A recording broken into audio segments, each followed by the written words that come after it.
नमस्कार, आप देख रहे हैं खबर दुनिया की। आपके साथ मैं हूं पराक्रम सिंह शेखावत। अगले आधे घंटे में हम आपको बताएंगे अंतर्राष्ट्रीय जगत से जुड़ी हर वो बड़ी खबर जो आपके लिए जानना जरूरी है। शुरुआत करते हैं सुर्खियों के साथ।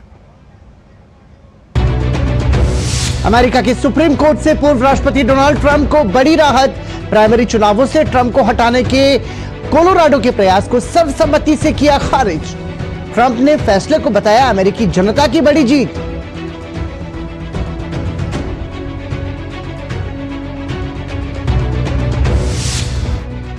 रिपब्लिकन की ओर से अमेरिकी राष्ट्रपति पद की उम्मीदवारी की दौड़ में शामिल निक्की हैली ने प्राइमरी चुनाव में हासिल की अपनी पहली जीत। वॉशिंगटन डीसी में दी डोनाल्ड ट्रंप को मात। रिपब्लिकन प्राइमरी जीतने वाली बनी पहली महिला।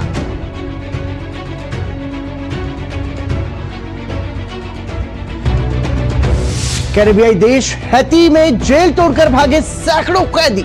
कई हिस्सों में आपातकाल और कर्फ्यू की घोषणा। देश भर में आगजनी और हिंसा का दौर जारी। प्रधानमंत्री हेनरी विदेश के दौरे पर।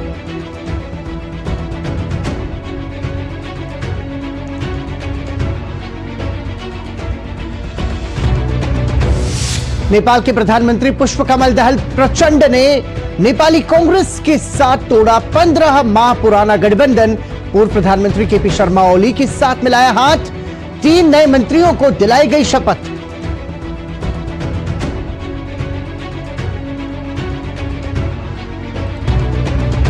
शहबाज शरीफ ने दूसरी बार संभाली पाकिस्तान की बागडोर। राष्ट्रपति आरिफ अलवी ने दिलाई शपथ। कंगाल अर्थव्यवस्था से निपटना सबसे बड़ी चुनौती।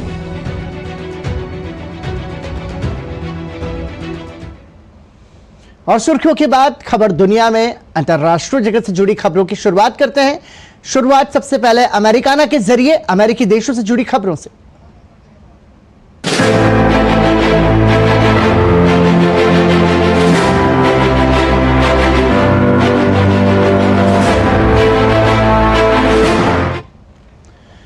अमेरिका की सुप्रीम कोर्ट ने रिपब्लिकन प्राइमरी चुनावों से पूर्व राष्ट्रपति डोनाल्ड ट्रंप का नाम हटाने के कोलोराडो के प्रयास को खारिज कर दिया है।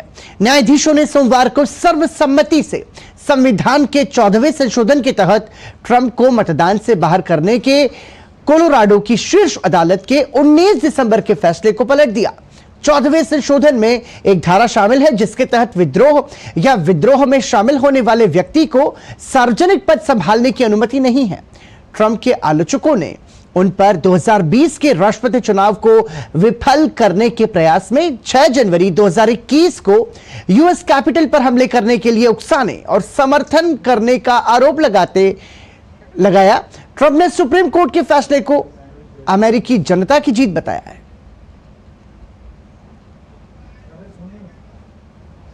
वहीं निक्की हैली ने रिपब्लिकन प्राइमरी के चुनाव में अपनी पहली जीत हासिल की है। निक्की हैली ने रविवार को कोलंबिया में हुए प्राइमरी चुनाव में डोनाल्ड ट्रंप को हराकर 2024 की अपनी पहली जीत दर्ज की। अब सभी की निगाहें मंगलवार को होने वाले प्राइमरी चुनाव पर हैं, जिनमें निक्की हैली को कई डेलीगेट्स का समर्थन मिलने की उम्मीद है। वहीं किसी रिपब्लिकन प्राइमरी इलेक्शन में जीत दर्ज करने वाली निक्की हैली अमेरिकी इतिहास में पहली महिला बन गई है। रिपब्लिकन पार्टी की ओर से अमेरिकी राष्ट्रपति पद की दावेदारी ठोक रही निक्की हैली को प्राइमरी चुनाव में पहली जीत हाथ लगी है। भारतवंशी Nikki Haley district of Columbia में पार्टी की प्राइमरी चुनाव में पूर्व राष्ट्रपति डोनाल्ड ट्रंप को मात दी है। राष्ट्रपति पद की उम्मीदवारी की दावेदारी में उनकी ये पहली जीत है। रिपब्लिकन पार्टी की ओर से उम्मीदवारों की दौड़ में सिर्फ डोनाल्ड ट्रंप और निक्की हैली ही बची हैं। ऐसे में निक्की हैली की जीत ट्रंप के लिए बड़ा झटका माना जा रहा है। निक्की हैली को 62.9% वोट हासिल हुए, जबकि डोनाल्ड ट्रंप को सिर्फ 33.2% मतों से ही संतोष करना पड़ा। सबसे रोचक बात यह है कि अमेरिका के इतिहास में वो रिपब्लिकन प्राइमरी का चुनाव जीतकर ऐसा करने वाली पहली महिला बन गई हैं, जिससे उत्साहित निक्की हैली ने इस दौड़ से ट्रंप को बाहर का रास्ता दिखाने की उम्मीद जताई है। 70% अमेरिकी कहते हैं कि वे डोनाल्ड ट्रंप या जो बाइडेन को नहीं चाहते हैं। हाँ, मैं लड़ना जारी रखूंगा। मुझे लगता है कि मैंने उनके इस विचार को खारिज कर दिया है कि मैं उपराष्ट्रपति पद के लिए दौड़ रहा हूँ। अमेरिका की राजधानी वाशिंगटन डीसी 100% शहरी इलाका है, जबकि ट्रंप का दबदबा ग्रामीण क्षेत्रों में अधिक है। इस जीत से निकी हेली को थोड़ी राहत और डोनाल्ड ट्रंप को भले ही झटका लगा हो, मगर अभी भी इस रेस में पूर्व अमेरिकी राष्ट्रपति की दावेदारी सबसे मजबूत है। प्राइमरी चुनाव में अभी तक डोनाल्ड ट्रंप एक तरफा जीत हासिल करते हुए आए हैं। निकी हेली को अपने गृह राज्य साउथ कैरोलिना में भी हार का सामना करना पड़ा था। नवंबर 2024 में होने वाले अमेरिका के राष्ट्रपति चुनाव में डोनाल्ड ट्रंप का सामना जो बाइडेन से हो सकता है। वो हर शो में डोनाल्ड ट्रंप के इर्द गिर्द घूम रही है। डोनाल्ड ट्रंप ये और वो बहुत अच्छे से काम नहीं कर रही है। अब हमें इसकी परवाह नहीं है। कहा जा रहा है कि डोनाल्ड ट्रंप को रोकने के लिए निकी हेली के पास मंगलवार का आखिरी दिन बचा है, जब 15 राज्यों और एक यूएस टेरिटरी में अपनी प्राथमिकता वाले उम्मीदवारों को चुनने के लिए मतदान होगा। इसे ही सुपर ट्यूसडे कहते हैं। सुपर ट्यूसडे को रिपब्लिकन के 2429 में से 874 प्रतिनिधियों का चुनाव होना है। इसमें 2 सबसे अधिक आबादी वाले राज्य कैलिफोर्निया और टेक्सास शामिल हैं। इसके बाद जुलाई में रिपब्लिकन कन्वेंशन होगा, जहां पार्टी के राष्ट्रपति पद के उम्मीदवार को आधिकारिक तौर पर प्रतिनिधियों द्वारा चुना जाता है। रिपब्लिकन राष्ट्रपति पद के नामांकन के लिए कम से कम 1215 प्रतिनिधियों का समर्थन हासिल करने की जरूरत होती है। 5 मार्च को लगभग 1/3 डेमोक्रेटिक प्रतिनिधियों का भी फैसला होना है। 14 राज्यों और एक समोआ में नामांकन के लिए मतदान होगा। अलास्का में 16 अप्रैल को प्राइमरी का चुनाव होगा। आयोवा में डेमोक्रेटिक कॉकस के लिए डाक से मतपत्र भेजने का अंतिम दिन 5 मार्च ही है। इसी दिन इसके परिणाम घोषित होंगे। अगस्त में डेमोक्रेटिक नेशनल कन्वेंशन होता है, जहां उसके आधिकारिक तौर पर उम्मीदवार पर मुहर लगाई जाती है। कैरेबियाई देश हैती में हिंसा और अराजकता की स्थिति बनी हुई है। हालात इस कदर बिगड़े कि एक हथियारबंद गिरोह ने देश की सबसे बड़ी जेल पर हमला कर दिया, जिसके बाद हजारों कैदी जेल से फरार हो गए। कानून व्यवस्था बनाए रखने के लिए हैती में 72 घंटे के आपातकाल की घोषणा की गई है। हिंसा के कारण अब तक लगभग 15,000 लोग अपना घर छोड़ चुके हैं। पिछले कुछ सालों से अराजकता और राजनीतिक उथल-पुथल का शिकार कैरेबियाई देश हैती हिंसा की ताजा लहर से जूझ रहा है। हालात इतने खराब हो गए हैं कि कानून व्यवस्था को बनाए रखने के लिए 72 घंटे की इमरजेंसी लगाने की घोषणा कर दी गई है। पश्चिमी क्षेत्र में 72 घंटे का कर्फ्यू लगा दिया गया है। हालांकि कानून प्रवर्तन, अग्निशामकों, एम्बुलेंस चालकों, स्वास्थ्य कर्मियों को इससे छूट दी गई है। आपातकाल लगाने की नौबत तब आई जब सप्ताहांत में अचानक हिंसा काफी बढ़ गई। हिंसा के कारण राजधानी के कई इलाके पूरी तरह ठप पड़ गए। इसका फायदा उठाकर हथियारबंद गिरोह ने देश की सबसे बड़ी जेल पर हमला कर दिया और हजारों कैदी फरार हो गए। हम सोए हुए थे, तभी हमने गोलियों की आवाज सुनी। जेल की दीवार टूट गई। मैं अपने सेल में अकेला बचा हूँ। हालांकि 99 कैदी ऐसे भी थे जिन्होंने मारे जाने के डर से जेल में ही रहने की तरजीह दी। इसमें कई सेवानिवृत्त कोलंबियाई सैनिक भी शामिल हैं, जो पूर्व राष्ट्रपति जोवेनेल मोइसी की हत्या के आरोप में जेल में बंद थे। पुलिस की जवाबी कार्रवाई में जेल से भाग रहे कई कैदियों की मौत हो गई और अन्य घायल हो गए। मुझे नहीं पता कि कितने लोग मारे गए हैं। मुझे पता है कि जेल के अंदर केवल 99 कैदी बचे हैं।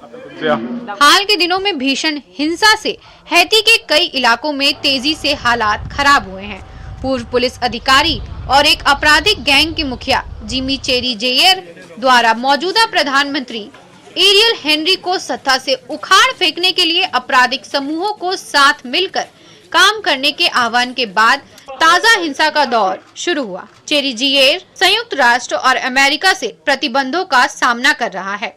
पुलिस बलों को धता बताते हुए सशस्त्र समूहों ने शनिवार रात देश की सबसे बड़ी जेल पर हमला कर दिया।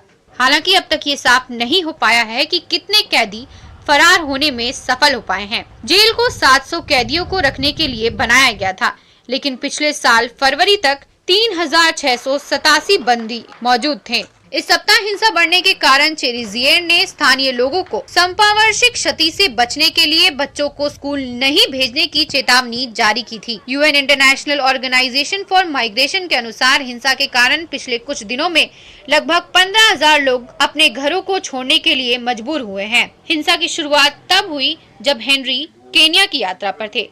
अंतर्राष्ट्रीय शांति मिशन का नेतृत्व करने के लिए केन्या के साथ समझौते को बचाने का प्रयास कर रहे थे। हालांकि केन्या के मिशन का नेतृत्व करने के लिए हो रही बातचीत महीनों से सफल नहीं हो पा रही है। संयुक्त राष्ट्र के अनुसार हैती की राष्ट्रीय पुलिस में 9000 कर्मी हैं। देश के अंतिम राष्ट्रपति मोइसे की हत्या के बाद 2021 में सत्ता में आए प्रधानमंत्री हेनरी ने पहले फरवरी की शुरुआत में पद छोड़ने का वादा किया था। बाद में उन्होंने कहा कि स्वतंत्र और निष्पक्ष चुनाव सुनिश्चित करने के लिए सबसे पहले सुरक्षा बहाल की जानी चाहिए। और बुलेटिन में फिलहाल रुक रहे हैं एक छोटा सा ब्रेक। देखते रहिए डीडी न्यूज। साल बरस और सदी नहीं, एक युग गुजर जाएगा। उम्र न पूछो वंडर की, जब फर्क नजर आएगा। वंडर सीमेंट, फर्क नजर आएगा। मोदी सरकार की गारंटी, सभी को मिल रही हैं सस्ती एवं अच्छी दवाएं, वो भी कम से कम 75% कम कीमतों पर।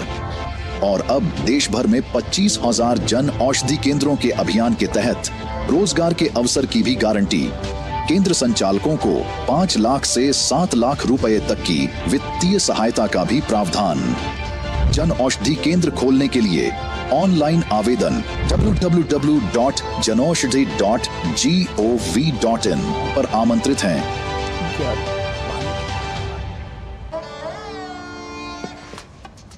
देखो यार, जिंदगी का कोई भरोसा नहीं।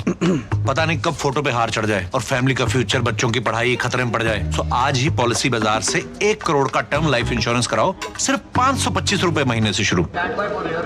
यारो, शादी तो मैं प्रीति से ही करूंगा। कॉलेज टॉप करके अच्छी सी नौकरी लूंगा, झट से प्रीति को प्रपोज कर दूंगा और फैमिली हॉलिडे स्पेन में। वाह यार, मैं तेरी प्लानिंग का बड़ा फैन। तू आज ही SBI में अपना सेविंग्स अकाउंट ओपन कर ले और अपने स्पेन हॉलिडे की सेविंग शुरू कर। SBI सेविंग्स अकाउंट के साथ पाइए सेफ, सिक्योर, कन्वीनियंट बैंकिंग और ग्रेट कस्टमर सर्विस। SBI, देश का फैन। गोल्डी छोले मसाले, जहाँ जाए रिश्ते बनाए, जहाँ जाए रिश्ते बनाए, गोल्डी मसाले। साल बरस और सदी नहीं, एक युग गुजर जाएगा। उम्र न पूछो वंडर की, जब फर्क नजर आएगा। वंडर सीमेंट, फर्क नजर आएगा। Direct plan mutual fund schemes में खुद इन्वेस्ट करने का एक ऑप्शन है। म्यूचुअल फंड्स खुद ही सी, जैसे मैंने फिट रहने के लिए ट्रेनर रखा। तो दिखता ही है भाई। पर तू तो सेल्फ मेड है भाई। देख, मुझे फिटनेस की नॉलेज है तो I made my own training program. और तेरे ट्रेनर के पैसे भी बच गए। हाँ, सेम विद डायरेक्ट प्लान। यहाँ मेरे कमीशन के पैसे बच गए। सही है। म्यूचुअल फंड निवेश बाजार जोखिमों के अधीन है। योजना से जुड़े सभी दस्तावेजों को ध्यान से पढ़ें।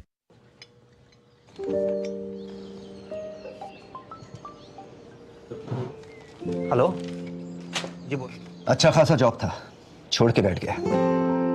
ऐसा स्टार्टअप कर रहा है जो स्टार्ट ही नहीं हो रहा है।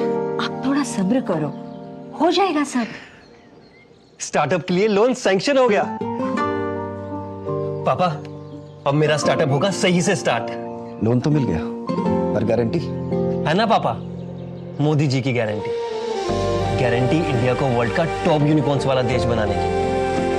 अब हर स्टार्टअप होगा स्टार्ट।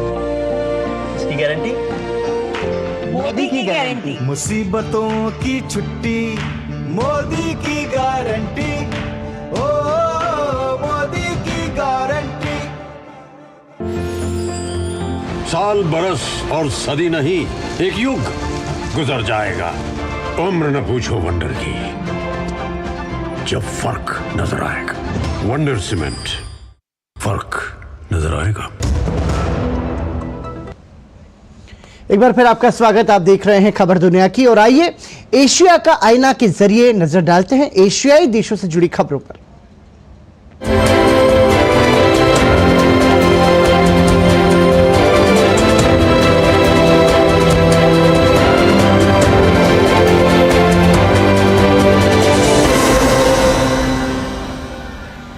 नेपाल के प्रधानमंत्री पुष्पकमल दहल प्रचंड ने सोमवार को कांग्रेस के साथ 15 माह का गठबंधन तोड़ दिया। प्रचंड ने अब पूर्व प्रधानमंत्री केपी शर्मा ओली के से हाथ मिला लिया है। सोमवार को 3 मंत्रियों ने शपथ दिलाई गई, जिसमें ओली की पार्टी को प्रतिनिधित्व दिया गया। ओली को चीन का समर्थक और देउबा को भारत समर्थक माना जाता है। 25 दिसंबर 2022 को प्रचंड के नेतृत्व वाली पार्टी नेपाल माओवादी सेंटर और शेर बहादुर देउबा के नेतृत्व वाली नेपाली कांग्रेस ने गठबंधन सरकार बनाई थी। प्रचंड तीसरी बार देश के प्रधानमंत्री बने थे। नेपाली कांग्रेस प्रतिनिधि सभा में सबसे बड़ी पार्टी के रूप में उभरी थी। सीपीएन यूएमएल नेता ओली को प्रचंड का कट्टर आलोचक माना जाता है। वहीं शहबाज शरीफ दूसरी बार पाकिस्तान के प्रधानमंत्री बन गए हैं। सोमवार को राष्ट्रपति भवन में उन्होंने शपथ ली। रविवार को शहबाज शरीफ प्रधानमंत्री चुने गए थे। शहबाज ने अपने प्रतिद्वंद्वी उमर अयूब खान को हराया। शहबाज को नेशनल असेंबली में कुल 201 वोट मिले, वहीं अयूब खान को 92 वोट मिले। वहीं शहबाज शरीफ का शपथ ग्रहण समारोह के दौरान पूरे देश में पाकिस्तान तहरीक इंसाफ के नेता विरोध प्रदर्शन कर रहे थे। पीटीआई ने देश में पिछले माह हुए आम चुनावों में धांधली का आरोप लगाया है।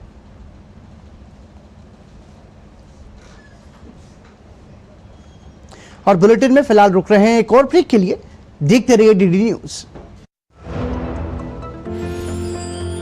साल बरस और सदी नहीं, एक युग गुजर जाएगा। उम्र न पूछो वंडर की, जब फर्क नजर आएगा। वंडर सीमेंट, फर्क नजर आएगा। लाइफ में फाइनेंशियल आजादी के लिए एनपीएस जरूरी है। रिटायरमेंट में फाइनेंशियल आजादी रहे जारी, एनपीएस से आज ही करे तैयारी। एनपीएस जरूरी है। पॉलिसी बाजा करा जिदुशा होके नो हिताकुशी। समझ में आया? मैंने कितनी बार हिंदी में समझाया कि पॉलिसी बाजार से कंपेयर करके कार इंश्योरेंस पे 8,000 रुपए तक बचा सकते हो, पर कुछ लोगों को अभी तक समझ नहीं आया, तो मैंने सोचा जापानी में समझा देता हूँ। सायोनारा। मुथूट फाइनेंस भारत का नंबर 1 सबसे भरोसेमंद financial services brand. Gold loan के लिए अभी कॉल करें 1-800-313-1212। मोदी सरकार की गारंटी, सभी को मिल रही हैं सस्ती एवं अच्छी दवाएं, वो भी कम से कम 75% कम कीमतों पर। और अब देश भर में 25,000 जन औषधि केंद्रों के अभियान के तहत रोजगार के अवसर की भी गारंटी। केंद्र संचालकों को 5 लाख से 7 लाख रुपए तक की वित्तीय सहायता का भी प्रावधान। जन औषधि केंद्र खोलने के लिए ऑनलाइन आवेदन www.janaushadhi.gov.in पर आमंत्रित हैं। साल बरस और सदी नहीं, एक युग गुजर जाएगा। उम्र न पूछो वंडर की, जब फर्क नजर आएगा। वंडर सीमेंट, फर्क नजर आएगा। एक बार फिर आपका स्वागत। आप देख रहे हैं खबर दुनिया की। इजराइल हमास संघर्ष पर एक बार फिर से संयुक्त राष्ट्र महासभा ने चिंता जताई है। संयुक्त राष्ट्र महासभा के अध्यक्ष डेनिस फ्रांसिस ने कहा कि अगर युद्ध और आगे बढ़ता है तो इसके बुरे परिणाम सामने आएंगे। वहीं अमेरिकी उपराष्ट्रपति कमला हैरिस ने गाजा में तुरंत युद्ध विराम की मांग की है। कमला हैरिस ने इजराइल से अपील भी की है कि वो गाजा में मानवीय मदद की मात्रा बढ़ाएं। कमला हैरिस ने गाजा के हालात को फिलिस्तीनी लोगों के लिए मानवीय आपदा करार दिया। इजरायली सेना का गाजा में हमास के खिलाफ लगातार अभियान जारी है। इजरायली सेना ने दक्षिणी गाजा के खान यूनुस में बड़े पैमाने पर कार्रवाई की है। शरणार्थियों के शिविर के पास एक बड़ा धमाका हुआ है। धुएं का गुबार हवा में दूर तक फैला हुआ दिखाई दिया। इस बीच सोमवार को उत्तरी इजराइल में टैंक रोधी मिसाइल हमले में एक विदेशी कर्मचारी की मौत हो गई है, जबकि 2 अन्य कर्मचारी गंभीर रूप से घायल हो गए हैं।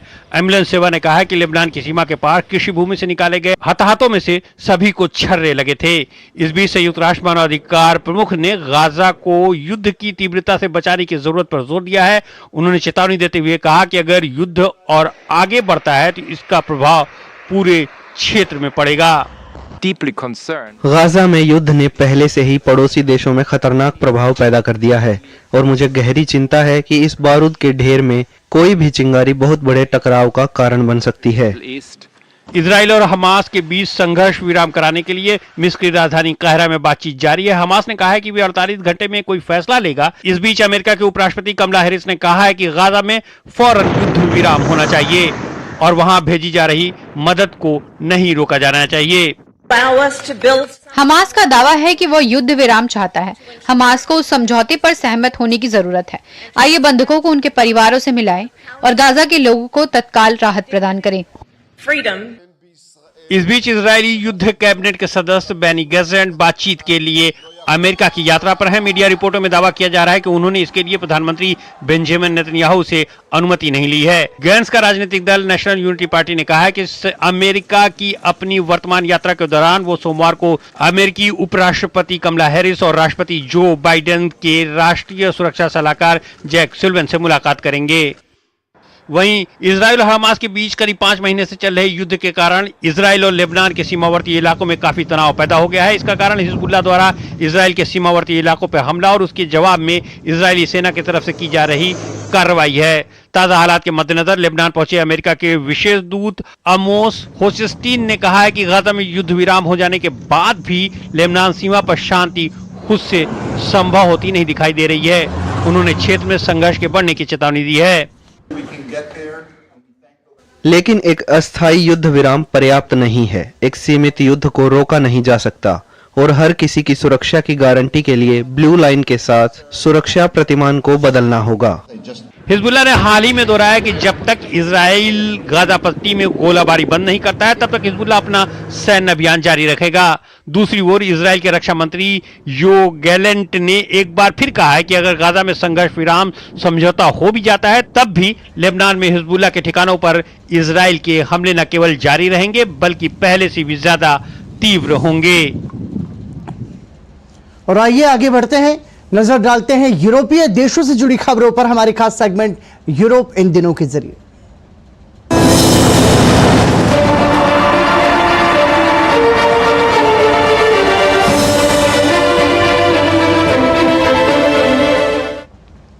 रूसी मीडिया ने एक कॉल की 38 मिनट की रिकॉर्डिंग प्रकाशित की जिसमें जर्मन अधिकारियों को यूक्रेन के लिए हथियारों और क्रीमिया में एक पुल पर कीव द्वारा संभावित हमले के बारे में चर्चा करते हुए सुना गया, जिसके बाद रूसी अधिकारियों ने जर्मनी से स्पष्टीकरण की मांग की।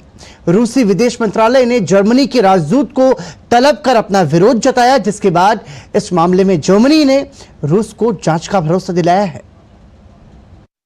रूसी मीडिया में जर्मनी के वरिष्ठ सैन्य अधिकारियों की एक बैठक की ऑडियो रिकॉर्डिंग लीक होने के बाद रूसी विदेश मंत्रालय ने मॉस्को में जर्मनी के राजदूत अलेक्जेंडर ग्राफ लैम्सडॉर्फ को तलब कर मामले में अपना विरोध दर्ज कराया है। कथित कॉल में जर्मनी के अधिकारियों की एक बैठक में यूक्रेन को हथियार मुहैया कराने और क्रीमिया में एक पुल पर कीव द्वारा संभावित हमले के बारे में चर्चा करते हुए सुना जा सकता है। रिकॉर्डिंग में ये लोग यूक्रेन में जमीनी स्तर पर ब्रिटिश अभियानों के विवरण पर भी चर्चा कर रहे हैं। हालांकि जर्मनी ने जांच का भरोसा दिया है, बावजूद इसके राजदूत को तलब कर मामले में स्पष्टीकरण मांगा गया। इस बीच क्रेमलिन ने कहा है कि लीक ऑडियो से पता चलता है कि जर्मनी की सेना के अधिकारी रूसी क्षेत्र में हमले की योजना पर चर्चा कर रहे हैं। रूस ने पूछा कि क्या ओलाफ शोल्ज की स्थिति पर नियंत्रण है।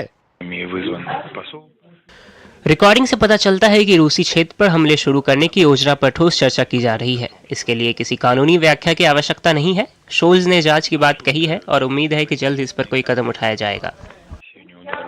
जर्मनी के रक्षा मंत्रालय ने इसकी पुष्टि की है कि वायुसेना के अधिकारियों की बातचीत को अवरुद्ध किया गया है, लेकिन ये नहीं बताया जा सका कि रिकॉर्डिंग के साथ छेड़छाड़ की गई है या नहीं। विपक्षी दल चांसलर पर मामले की जांच का दबाव बना रहे हैं, लेकिन सहयोगी दल इससे इनकार कर रहे हैं। इस बीच जर्मनी के रक्षा मंत्री ने कहा कि जमीनी युद्ध के बीच रूस सूचना युद्ध भी चला रहा है, जिसका उद्देश्य जर्मनी के भीतर विभाजन पैदा करना है।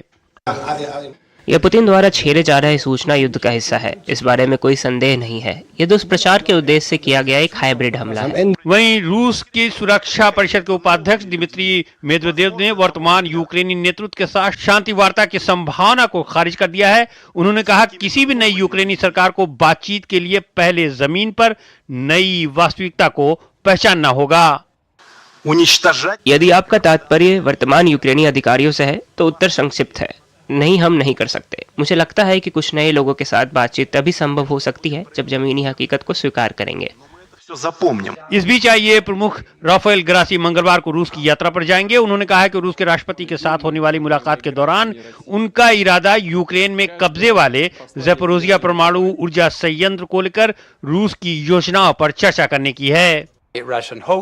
मैं कई बार कीव गया हूं। मैंने राष्ट्रपति जेलेंस्की के साथ कई बार बात की है। राष्ट्रपति पुतिन के साथ एक बार, लावरोव और अन्य लोगों के साथ कई बार बैठक हो चुकी है। उधर पोलैंड ने अपने देश में हो रहे विरोध प्रदर्शन के बीच किसानों की जरूरतों को पूरा करने के लिए यूरोपीय संघ के सामने रूस और बेलारूस के उत्पादों पर प्रतिबंध लगाने का प्रस्ताव पेश करने की योजना बना रहा है। लिथुआनिया के दौरे पर गए पोलैंड के प्रधानमंत्री डोनाल्ड टस्क ने कहा कि उनकी योजना है कि मामले को यूरोपीय संघ के सामने रखा जाए। यूरोप के अधिकांश हिस्सों की तरह पोलैंड भी हाल के हफ्तों में किसानों के विरोध प्रदर्शन से जूझ रहा है।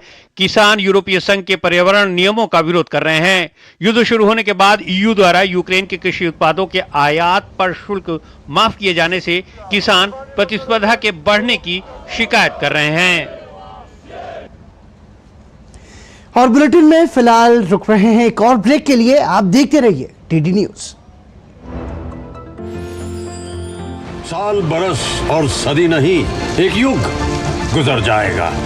उम्र न पूछो वंडर की, जब फर्क नजर आएगा। वंडर सीमेंट, फर्क नजर आएगा। एक बार फिर आपका स्वागत। आप देख रहे हैं खबर दुनिया की और आइए अब आगे बढ़ते हैं और देखते हैं दुनिया का दिल।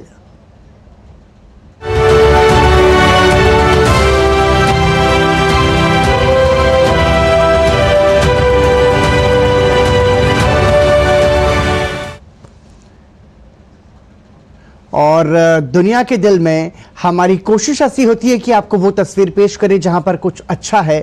और इसी के साथ हम आपके साथ कल फिर हाजिर होंगे खबर दुनिया की में। आज के लिए, अभी के लिए इतना ही, लेकिन डीडी न्यूज पर खबरों का सफर लगातार जारी है। देखते रहिए डीडी न्यूज।